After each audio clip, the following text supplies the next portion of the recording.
കഥ അച്ഛനെന്ന സ്വപ്നം ഭാഗം 44. രചന ശാലിനി ഇ.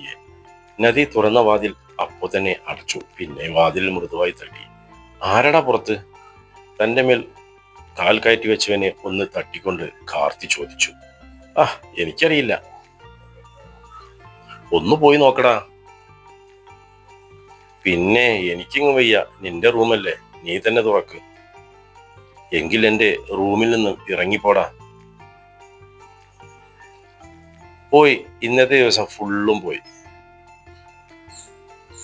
ബദ്രി ഇരു ചെവിയിലും വിരൽ വെച്ചുകൊണ്ട് കാർത്തിയെ ദേഷ്യത്തിൽ നോക്കി.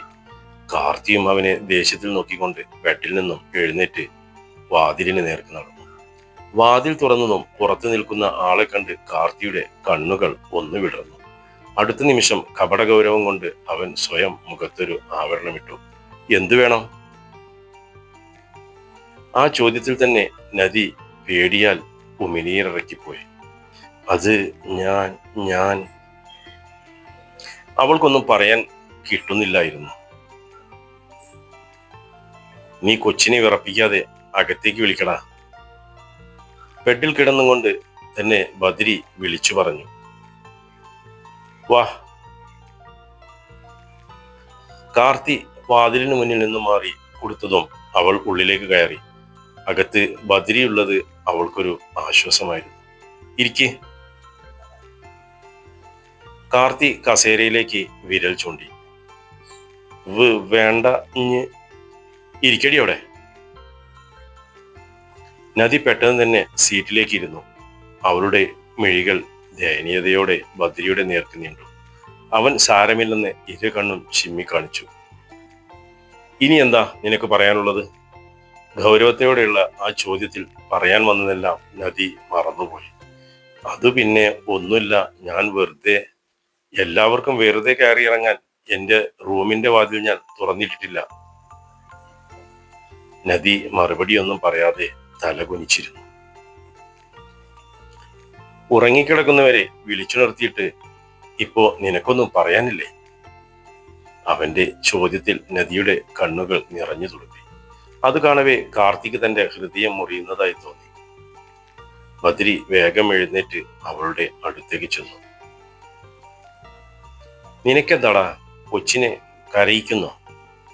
അതൊരു സോറി പറയാൻ വന്നപ്പോ? സോറിയോ? എന്തിന്? അതിനുവൾ ചെയ്ത തെറ്റെന്താ? ചില്ലും നീയും പ്രണയത്തിലാണെന്ന് ഇവൾ തെറ്റിദ്ധരിച്ചില്ലേ? ആ ധാരണ തെറ്റാണെന്ന് അറിഞ്ഞപ്പോൾ അതിന് സോറി പറയാൻ വന്നതാ. ബദ്രി അവളെ ന്യായീകരിച്ചുകൊണ്ട് പറഞ്ഞു. ശരി, സോറി സ്വീകരിച്ചിരിക്കുന്നു. വേറൊന്നും പറയാനില്ലെങ്കിൽ പോകാം.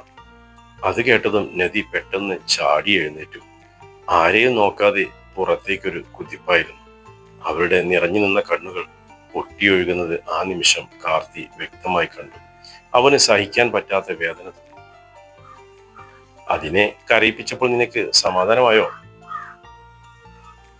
ദേഷ്യം പ്രകടിപ്പിക്കുന്നതൊന്നും അവളെ കരയിപ്പിക്കാനല്ല ബദ്രി, എന്റെ സങ്കടത്തെ മറയ്ക്കാനാണ്.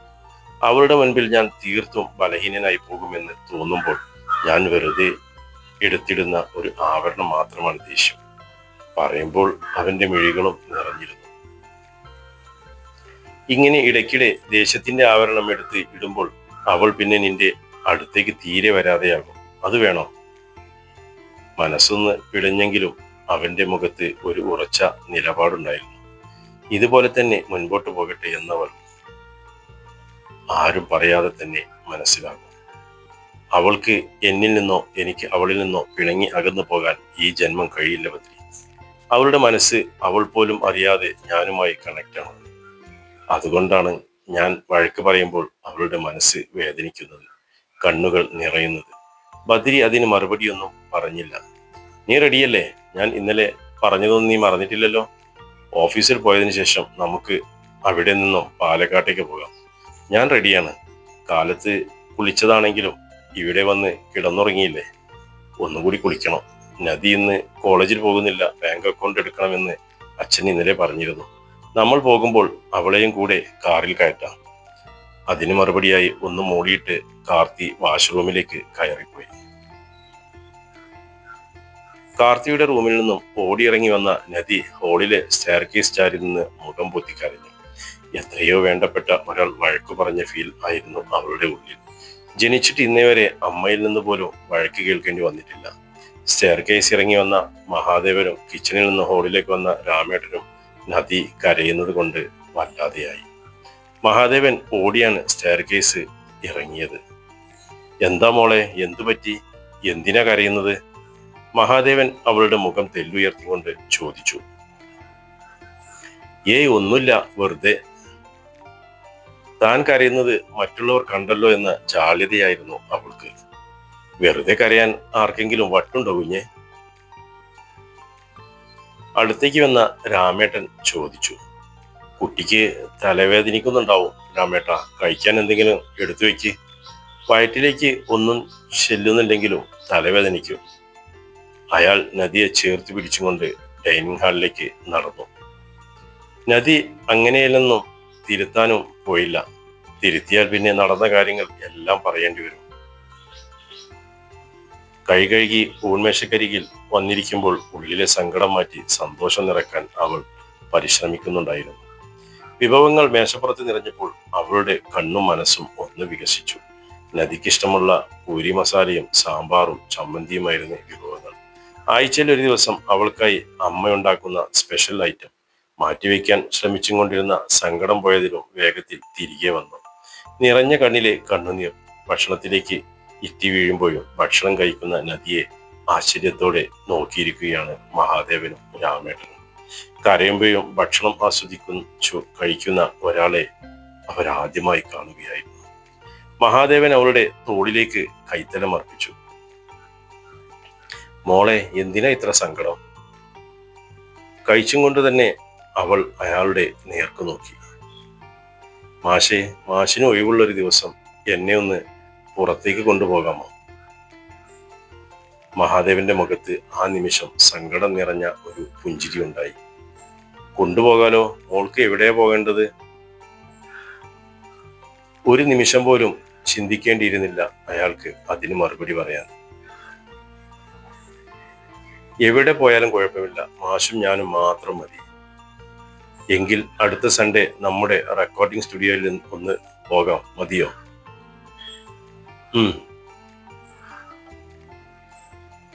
കാർത്തിയും ബദ്രിയും ഡൈനിങ് ഹാളിലേക്ക് കടന്നു വന്നതോടെ അവരുടെ സംസാരത്തിന് വിരാമമായി.